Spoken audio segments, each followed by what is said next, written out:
사무엘상 23장입니다. 사람들이 다윗에게 전하여 이르되 보소서 블레셋 사람들이 그 일날을 쳐서 그 타작마당을 탈취하더이다 하니 이에 다윗이 여호와께 묻자와 이르되 내가 가서 이 블레셋 사람들을 치리이까 여호와께서 다윗에게 이르시되 가서 블레셋 사람들을 치고 그 일날을 구원하라 하시니 다윗의 사람들이 그에게 이르되 보소서 우리가 유다에 있기도 두렵거든 하물며 그 일라에 가서 블레셋 사람들의 군대를 치는 일이니까 한지라. 다윗이 여호와께 다시 묻자온대 여호와께서 대답하여 이르시되 일어나 그 일라로 내려가라 내가 블레셋 사람들을 내 손에 넘기리라 하신지라. 하나님께서는 다윗이 장차 메시아의 왕국의 이러한 중요한 기틀이 되는 구약의 다윗 왕국을 건설하고 확립할 수 있도록 왕으로서의 그러한 또 자질과 역량을 갖추도록 많은 고난과 환난의 시간을 통해서 훈련시켜 가고 계시는 것을 성경을 통해서 우리에게 섭리의 이러한 하나님의 역사와 방법이 어떠한 것인지를 우리에게 아주 세밀하게 가르쳐 가고 계십니다. 그일라라고 하는 이제 이곳에 전쟁이 또 벌어지도록 하나님은 이제 이렇게 허락하신 것입니다. 그러자 다윗은 이 이스라엘 백성들이 고통받는 이 상황, 사울은 이러한 또 변방에 있는 이러한 지역들을 돕지 못하는 무능한 또 이러한 왕의 통치, 이런 상황에서 백성들이 고통받는 것에 대해서 더 이상 두고 볼 수 없어서 하나님께 도움을 요청하면서 이 전쟁에 나아가도 되겠습니까? 라고 이렇게 앞서 보신 것처럼 22장에 갓 선지자 또 이렇게 아비아달 제사장이 이스라엘 백성들에게 있어서 아주 중요한 이러한 종교적 그러한 지도자들이 다윗 곁에 함께 있었기 때문에 하나님께 도움을 또 요청하고 또 하나님의 뜻을 구하는 이러한 중요한 또 도움을 받습니다. 그러자 하나님께서 그 일날로 가서 전쟁을 하게 되면 하나님이 도와주시겠다라고 이제 이렇게 약속을 하셨습니다. 그런데 이제 부하들 입장에서 보게 되면 겨우겨우 이제 이렇게 사울에게서부터 피해서 도망왔는데 유다에 있기도 두렵거든 하물며 그 일나로 가야 합니까? 이렇게 사울이 이렇게 또 잡을 수 있는 그러한 더 가까운 곳으로 이렇게 더 옮겨가는 이제 이런 지역적 이 특성 때문에 그 일라에 가서 전쟁을 한다라고 하는 것은 자칫하면 또 사울에게 발각이 되어서 다윗과 부하들의 목숨이 위험해질 수 있는 이런 상당히 위험한 지역에 나아가는 것인데 다윗이 하나님께 구했을 때 나아가라라고 전쟁하라라고 이렇게 응답을 받고 온 것이에요. 그러니 부하들 입장에서는 더 두려울 수밖에 없는 것이죠. 멀리 있어도 불안한데 사울의 이런 통치와 사울이 잡을 수 있는 그러한 반경 안으로 더 들어가야 되는 이런 결정을 내리니까 다윗에게 불평과 또 원망을 또 이렇게 하소연하는 것입니다. 그러자 다윗은 한 번 더 하나님께 재차 도움을 요청하면서 하나님 정말 우리가 나아가서 전쟁을 해야 됩니까? 라고 이렇게 묻는 것입니다. 이게 다 섭리를 묻고 확인하는 이제 그러한 절차와 과정들을 보는 것입니다. 하나님께서는 다윗이 먼 미래에 왕으로서 이제 세워져야 되고 다윗 왕국을 건설해야 하기 때문에 끊임없이 이렇게 이스라엘 백성들이 공경에 처했을 때 가서 도와주고 백성들로부터 존경과 이렇게 신임을 받도록 그러한 섭리적 훈련들을 시키려고 비록 위험한 전쟁이었지만 또 사울의 이런 손아귀 아래 잡힐 수 있는 또 그러한 지역이었지만 나아가라라고 이렇게 섭리적 또 그러한 뜻을 허락하신 것입니다. 그러나 부하들은 아직 그런 하나님의 섭리를 깊이 헤아리지 못하고 있었기 때문에 불안한 것이죠. 아니 지금 멀리 가 있어도 잡힐까 말까 한데 어떻게 더 가까이 나아가라고 합니까? 이렇게 하나님의 섭리란 우리 인간이 때로는 참 이해하기 힘들고 현실의 눈으로 보게 되면 부하들은 현실의 이런 눈으로만 판단을 한 것이죠.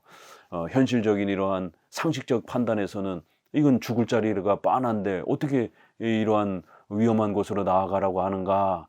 그런데 하나님의 섭리의 계획은 그 위험한 곳으로 다윗이 더 깊숙이 들어가서 목숨을 걸고 백성들을 지켜내는 이러한 왕으로서의 희생과 헌신 또 용기 이런 부분들을 훈련시키기 위해서 하나님은 특별히 더 어려운 그러한 전쟁을 허락하셨던 것입니다. 그런데 부하들은 아직 그런 부분들의 섭리에 이 깊으신 하나님의 뜻을 제대로 이해하고 그걸 분석해내지 못하는 이제 이러한 부족함 때문에 다윗과 이러한 섭리에 대한 판단에 있어서 대립을 하고 있는 것을 보게 됩니다. 그럴 때 이제 다윗이 한 번 더 하나님께 뜻을 묻고 재차 하나님께서 가라라고 하시니까 결국 순종하면서 5절에 있는 것처럼 다윗이 이와 같이 그일라 주민을 구원하니라라는 이제 승리를 얻게 되는 것을 봅니다. 결국 7절에도 다윗이 그일라에 온 것을 어떤 사람이 사울에게 알림해 사울이 이르되 하나님이 그를 내 손에 넘기셨도다. 그가 문과 문 빗장이 있는 성읍에 들어갔으니 갇혔도다. 사울이 모든 백성을 군사로 불러 모으고 그일라로 내려가서 다윗과 그 사람들을 애워싸려 하더니 다윗은 사울이 자기를 해하려 하는 음모를 알고 제사장 아비아달에게 이르되 에봇을 이리로 가져오라고 하고, 자, 결국에는 염려했던 일이 터졌죠. 사울은 다윗이 부하들과 그일라에 들어왔다라는 소식을 듣고, 그렇지 않아도 지금 계속 찾으러 다녔는데 어디에 숨었는지 알 수가 없는 상황이었는데 이제 이렇게 소문을 통해서 사울이 더 가까이 이렇게 통치하는 그러한 가까운 지역에 그일라라라고 하는 지역에 들어왔다는 소식을 바로 듣게 된 것입니다. 여기도 어떤 사람이 이런 소식을 사울에게 알려줬다라는 거예요.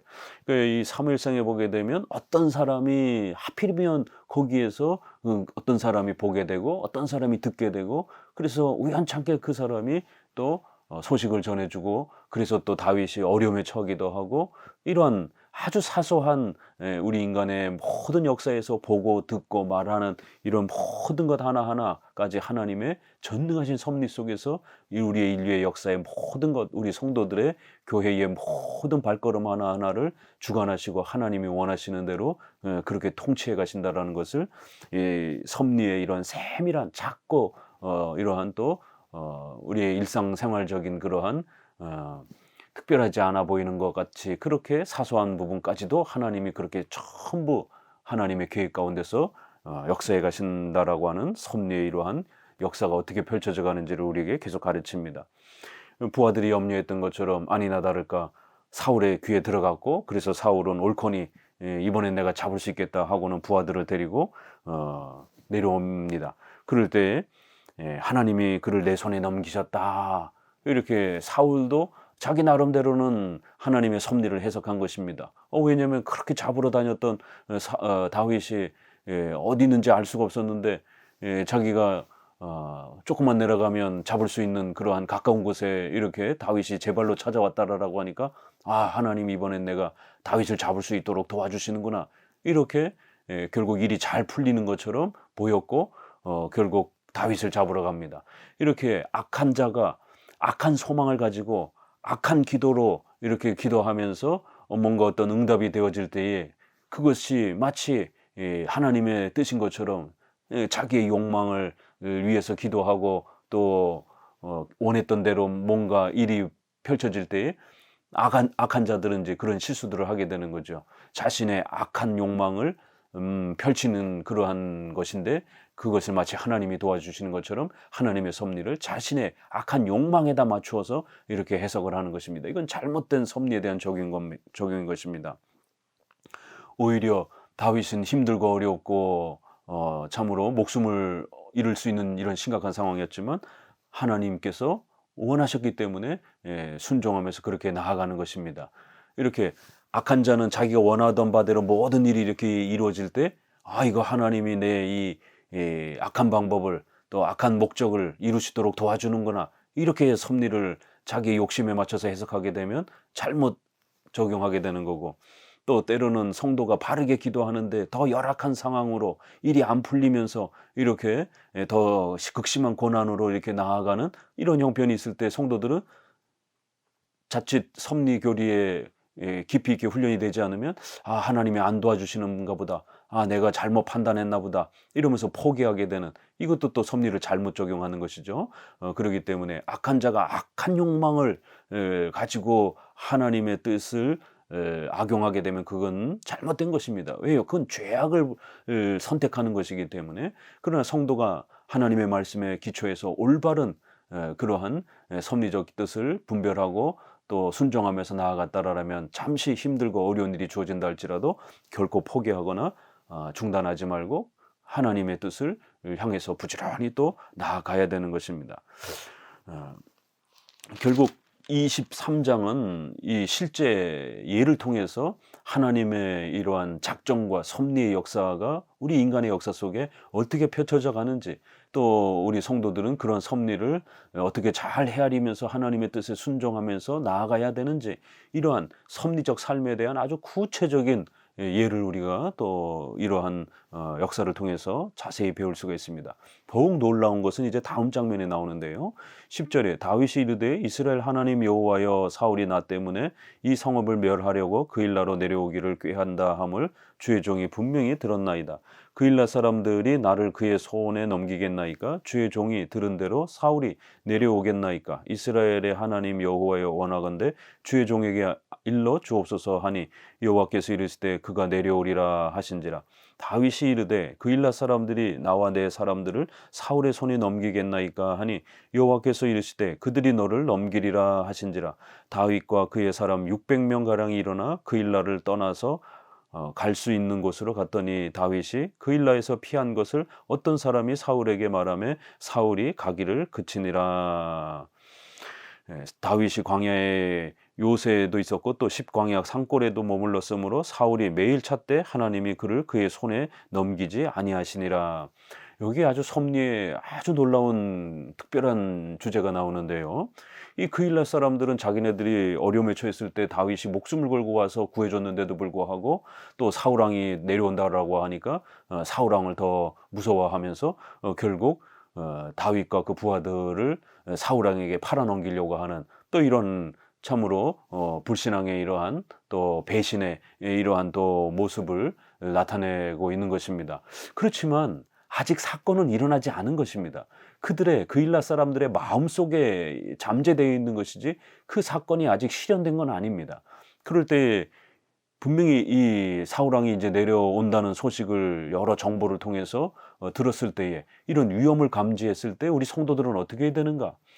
생명의 위험이라든가 경제적 위험이라든가 어떤 국가 사회적인 또 가정의 교회의 어떤 외부적인 어떤 전쟁, 전염병, 다양한 어떤 어려움이 이렇게 찾아오게 되어지는 것을 잘 판단했다라면 그저 믿습니다 하고 기도하면서 그냥 무작정 그냥 막 이렇게 뚫고 가야 되는 것인가?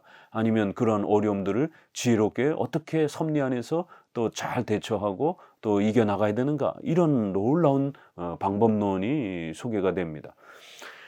하나님의 작정에서는 우리가 웨스트민스터 신앙고백 3장 하나님의 작정인 부분에서는 미래에 어떤 일이 일어날 것처럼 인간의 의지를 사용하시는 그러한 방식에 있어서 하나님의 예지가 또 이렇게 펼쳐집니다. 하나님께서 작정하신 일들을, 예정하신 일들을 하나님이 또 그 모든 역사가 하나님이 원하시는 대로 펼쳐져 가는 것을 미리 아신다, 이렇게 해서 이걸 줄여서 예지라고 말합니다. 그래서 예정과 예지를 구별해서 이렇게 또 하나님의 작정의 역사를 다루기도 합니다. 그래서 작정이란 하나님의 뜻, 모든 걸 결정하는 의지, 그리고 예지는 미리 아심, 그 모든 역사가 하나님의 뜻대로 펼쳐져 갈 것을 먼 미래까지 그 결론까지 하나님은 전부 아시고 살피신다라는 것입니다. 그럴 때 이 예지는 반드시 하나님이 기계적으로 이렇게 다루시는 통치 방식이 아니라 이거는 이제 섭리의 방식이기 때문에 하나님이 원하시는 대로 어떻게 역사가 펼쳐져 갈 것인가, 그걸 어떻게 하나님이 다스리는가, 이런 섭리의 부분이기 때문에 5장, 웨스트민스터 5장 섭리 부분에서는 예지가 작동이 됩니다. 하나님의 섭리 안에서 예지의 방식으로 무조건 기계적으로 작동시키는 게 아니라 하나님께서는 보존, 협력, 통치라고 하는 방식으로 창조 질서를 해놨기 때문에 그 창조의 질서가 보존되는 방식으로, 그리고 또 보존, 협력, 인간은 이렇게 의지를 가지고 있는 그런 인격적 존재이기 때문에 인간의 의지를 도구로 사용하는 방식으로 또 하나님의 섭리가 펼쳐지는 겁니다. 그리고 또 직접적으로 개입하는 통치, 이렇게 하나님은 질서와 인간의 인격을 사용하면서 그 모든 역사가 제2원인이라고 하는 창조물과 인간의 의지의 이런 수단 아래에서 어떻게 펼쳐져 갈지, 특별히 인간은 선과 악을 어떻게 선택할지, 결국 그 인간의 도덕적 인격의 작동이 억제되지 아니하고 이렇게 잘 또 발휘되는 방식으로 그렇게 하나님은 섭리해 가시는 것이에요. 그래서 하나님이 기계적으로 좀 더 직접적으로 통치하는 방식도 있지만 하나님이 지켜보시는 미래의 모든 역사가 인간의 이러한 의지 아래서 선과 악을 어떻게 선택하면서 진행되어져 갈지 그거를 지켜보시는 아시는 방식으로 또 이렇게 하나님의 섭리 역사가 펼쳐져 갑니다. 그래서 예지가 작정 부분에서는 사용이 되지 않지만 그래서 웨스민스터는 예지에 의해서 모든 것이 결정되는 것이 아니고 오직 하나님의 작정에 의해서 결정되는 것이다. 인간의 이러한 의지와 또 제2원인 자연 만물의 이런 어떤 수단을 하나님이 그거를 고려해서 어떤 하나님의 작정을 결정하는 건 아니다. 순수하게 하나님의 기뻐하신 뜻이다라고 이렇게 말합니다. 그러나 그것이 실제로 펼쳐져 갈 때는 자연 만물과 인간의 의지를 수단으로 하나님이 얼마든지 사용할 수 있기 때문에 미리 아시는 방식으로 좀 더 이렇게 수동적인 방식으로 그 역사가 진행되어져 가는 것들을 하나님이 살피시고 하나님이 지켜보는 방식으로 또 그리고는 또 직접적으로 개입하는 방식으로 이렇게 섭리의 역사가 일어난다라는 거예요. 그래서 작정에서는 예지를 집어넣지 않지만 섭리에서는 예지에 입각하여 하나님의 역사가 펼쳐져 간다. 이렇게 예지를 또 언급을 합니다. 그럴 때 이제 우리가 칼빈주의는 예정, 예지의 순서냐, 알미니안주의는 인간의 이 의지를 적극적으로 사용하는 이러한 예지를 더 앞에 두고 예지, 예정의 순서냐, 이 예정론의 순서를 이렇게 하나님의 주권적인 예정을 기초로 해서 예지를 설명하는 이 부분을 칼빈주의는 더 선호하는 거고, 알미니안주의는 인간의 의지가 작동이 되어지는 예지를 기초로 해서 그 결과가 예정이 펼쳐지는 인간의 노력 여부에 따라 그 최후 결과가 주어지는 방식으로 이렇게 예지, 예정의 형태로 보려고 합니다.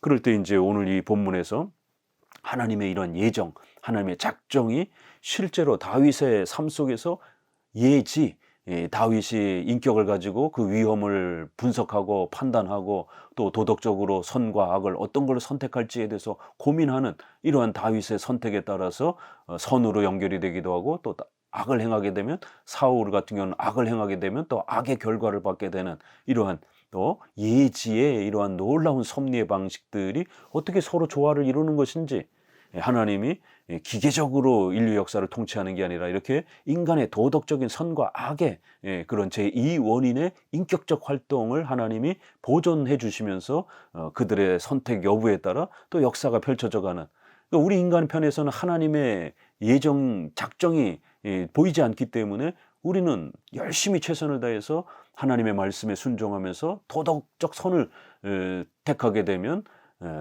좋은 결과가 일어나는 거고, 악을 택하게 되면 하나님의 심판과 징계의 삶이 또 우리에게 주어지는 겁니다. 그러나 하나님 편에서 봤을 때는 우리가 악을 선택할지 선을 선택할지 그 모든 역사가 하나님의 작정 속에 있는 것입니다. 그래서 이 신비로운 칼빈주의의 이 하나님의 작정과 예지의 섭리의 이러한 신비로운 조화가 어떻게 펼쳐지는가를 오늘 본문은 소개를 하는 겁니다.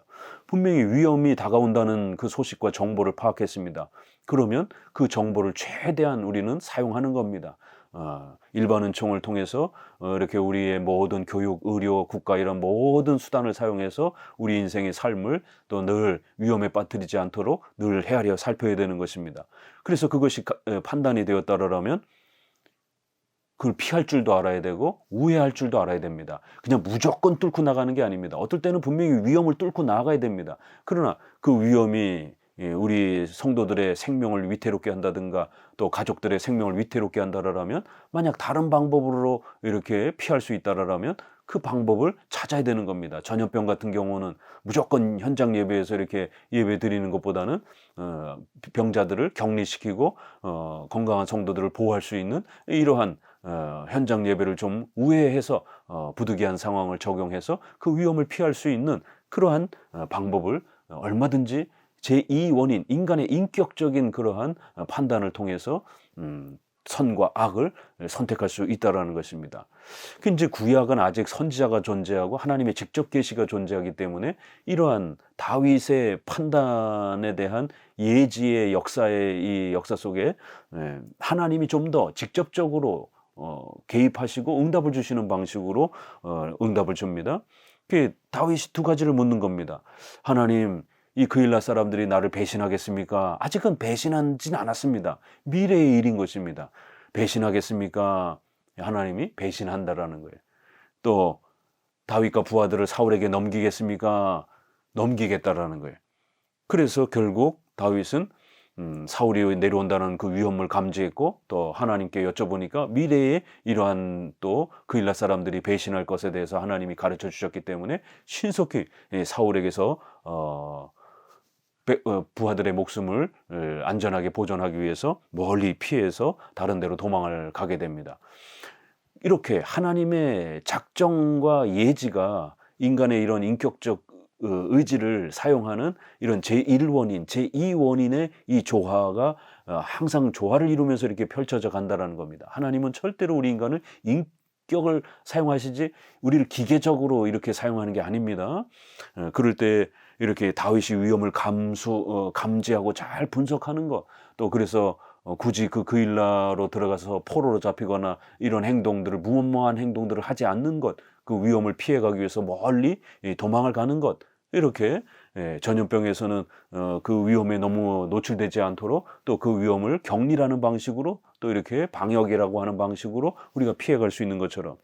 그렇지만 이제 구약은 아직 직접 계시가 좀 더 이렇게 주어졌기 때문에 이 그일라 사람들이 배신할 미래의 일들에 대해서 하나님이 좀 더 이렇게 초자연적인 방식으로 가르쳐주는 그러한 그 특별성은 있는 겁니다. 이걸 오늘 우리에게 그대로 적용할 수는 없죠. 왜냐면 오늘날은 선지자라든가 이렇게 직접 계시로 가르쳐 주는 건 아니니까. 그렇지만 이제 오늘날은 우리 성도들이 이 제1원인, 제2원인 이렇게 하나님의 작정과 섭리 속에서 인간의 인격적인 이러한 판단, 보전, 협력, 통치의 이러한 섭리의 이러한 방식을 우리가 어떻게 적극적으로 잘 활용하면서 이 하나님의 섭리의 뜻을 파악하고 또 우리가 순종할 수 있는가? 바로 그건 특별 계시와 일반 계시.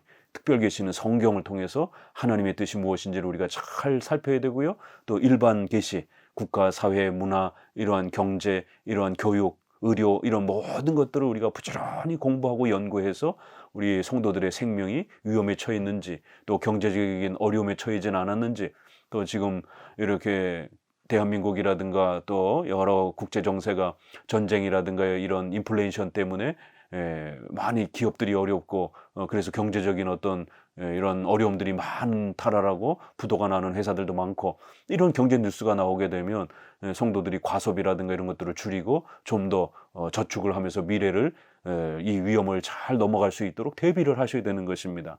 아직 안 일어난 일이지만 충분히 그러한 일반 계시를 통해서 미래가 어떤 위험이 닥칠지에 대해서 충분히 그 정보를 파악하고, 또 성경에서 8계명 이렇게 도둑질하지 말라 이런 경제 원리가 있기 때문에 이런 성경의 말씀의 원칙을 또 잘 파악해서 특별 계시와 일반 계시를 가지고 지금 여러분이 주어진 형편 속에서 어떤 섭리에 이러한 또 하나님의 뜻에 방향을 잡아야 되는지, 하나님의 뜻에 순종해야 되는지, 아니면 또 지금 이 어려움을 돌파해야 되는지, 아니면 이렇게 우회해서 피해가야 되는지, 이런 판단들을 하셔야 되는 것입니다. 이런 내용은 마태복음 11장 21절에서 23절에도 보게 되면 예수님이 이 유대인들을 책망할 때 고라시나 베세다야 가버나움아 이러면서 그들의 회개하지 않는 걸 책망하면서, 만약 이방인이었던 두로와 시돈에게 이 회개의 기회를 주고 전도를 했다라면 그들은 벌써 회개했을 것이다라는 거예요. 소돔도 역시 마찬가지로 너희는 소돔이나 두로와 시돈보다 못하다, 이런 책망을 합니다.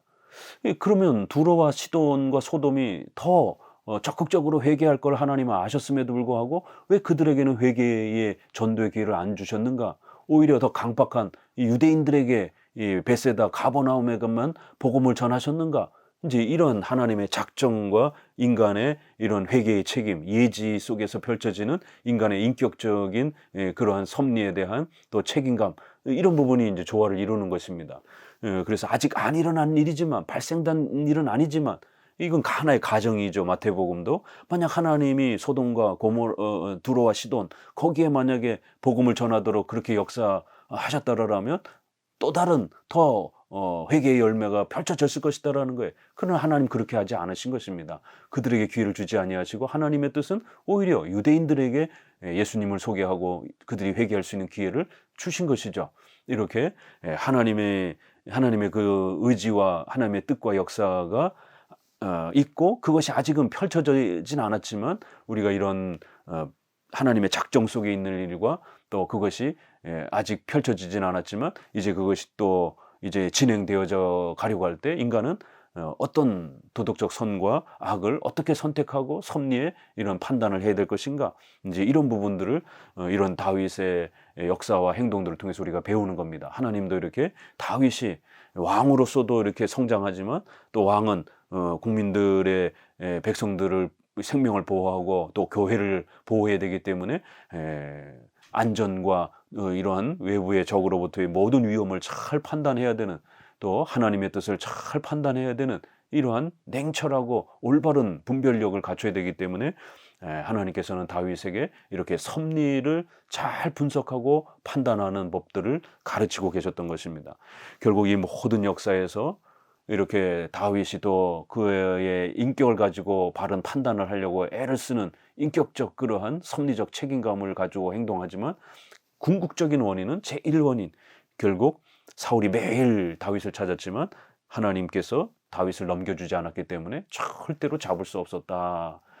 이렇게 궁극적 원인은 하나님이 보호하셨다라는 것. 그렇지만 다윗은 위험이 다가올 때마다 열심히 판단하고 분석해서 위험을 피해가도록 또 열심히 노력해야 되는 겁니다. 하나님께서 우리 성도들을 보호하시는 것은 분명히 맞습니다.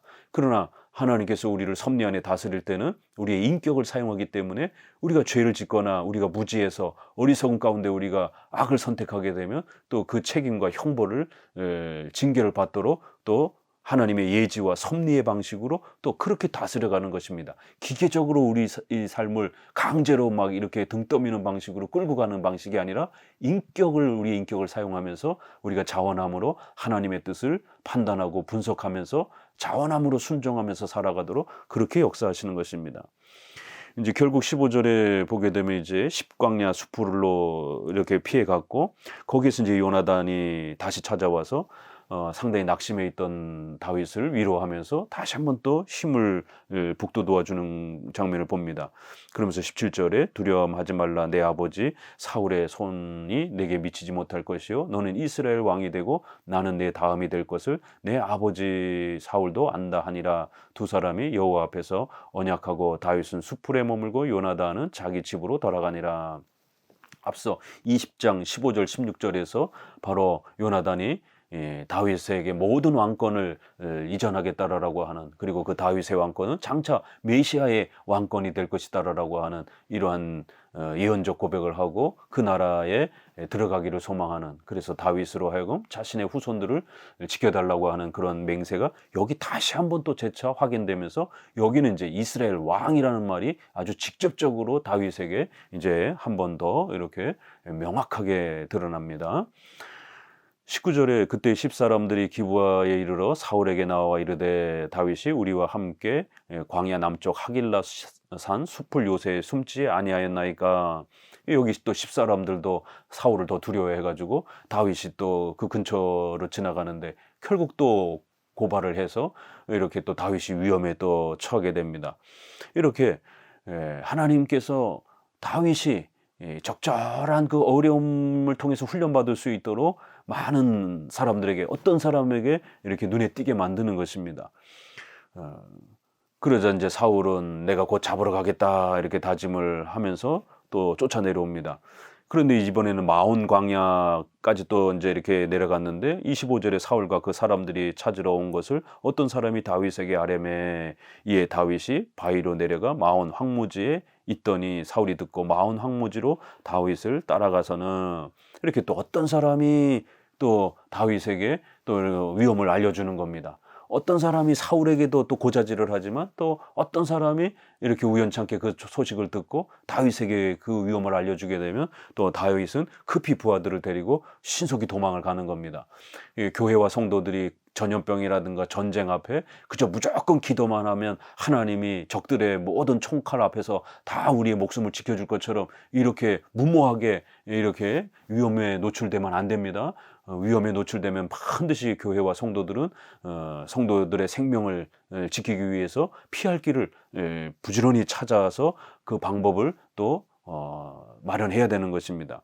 아주 잡히기 직전까지 지금 위험이 처해져 있었고, 그럴 때 또 다윗은 빨리 이 위험을 분석했고, 여기 있어야 될지 도망을 가야 될지를 신속히 판단해서 이제 도망을 가도록 그렇게 선택을 하면서 피해갑니다. 27절에 전령이 사울에게 와서 이르되 급히 오소서 블레셋 사람들이 땅을 침노하나이다. 이에 사울이 다윗 뒤쫓기를 그치고 돌아와 블레셋 사람들을 치러 갔으므로 그것을 셀라 하마느곳이라 칭하니라. 이렇게 하나님은 이 다윗이 어떻게 결정하는가를 먼저 지켜보신 다음에 사울이 계속 쫓아가지 못하도록 그 다음에 블레셋이 쳐들어오게 되는 이러한 또 역사를 허락하셔서 사울이 계속 다윗을 쫓아가지 못하도록 전쟁을 해야 되니까 다시 돌아오게 만드시는 이런 섭리의 훈련이 있는 겁니다. 만약 다윗이 고민하지 않고 이렇게 사울이 먼저 그 블레셋들이 쳐들어왔다는 소식을 먼저 들었다라면 다윗은 고민할 필요도 없이 사울이 잡으러 왔다 그냥 다시 가버리게 되면 다윗은 더 안전할 것 아니겠습니까? 그런데 하나님은 이렇게 다윗이 이 섭리의 역사 속에서 이 위험을 어떻게 판단하고 어떻게 행동해야 될지를 하나님은 좀 더 도움을 일찍 주지 아니하시고 기다리고 계시는 것입니다. 그래서 다윗이 성도들, 부하들을 안전하게 보호하는 게 좋겠다라고 하면서 도망이라고 하는 피신이라는 것을 판단해서 이렇게 피신해서 가고 난 다음에 그제서야 더 이상 쫓아오지 못하도록 사울로 하여금 새로운 전쟁 소식을 듣게 해서 돌아가게 만드는 이렇게 타이밍이 이렇게 이게 앞서올 수도 있고 이게 앞설 수도 있는데 하나님은 아직 도움을 더 일찍 주지 아니하시고 다윗이 좀 더 하나님의 섭리를 잘 분석하고 판단하고 백성들을 어떻게 지도하는가를 더 훈련받을 수 있도록 이렇게 섭리를 펼쳐 가신 것입니다. 감사합니다.